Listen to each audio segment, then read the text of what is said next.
పాకిస్తాన్ అమెరికాల మధ్య చర్చలు జరుపుతున్నాం అని చెప్పినటువంటి వ్యవహారం కాస్త గందరగోళమైంది. ఒకటి, జేడీ వాన్స్ బయలుదేరాడు అన్నటువంటిది ఒక ఎత్తు అయితే, చర్చలకి సిద్ధమని చెప్పినటువంటి ఇరాన్కి సంబంధించినటువంటి రాయబారి తన ట్వీట్ని తొలగించడం అన్నటువంటిది సంచలనం సృష్టించింది. ఏమైంది అన్నటువంటి విషయం చెప్పలేదు.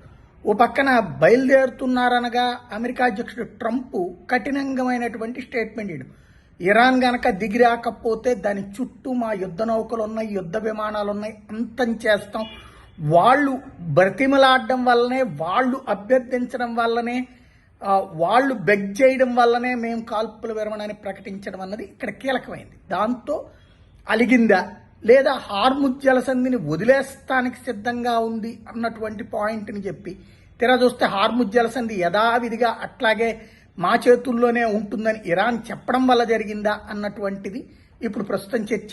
ఓవరాల్గా గందరగోళం చోటు చేసుకుంది. కాల్పుల విరమణ అన్నదైతే జరుగుతున్నది అంటే ఇంకో పక్కన దాడులు ప్రతి దాడులు జరుగుతూనే ఉన్నాయి. లెబనాన్లో హిజ్బుల్లా మీద చితకబాత్తూనే ఉంది ఇజ్రాయిల్. ఇప్పుడు సందిగ్ధత అలా కొనసాగుతోంది.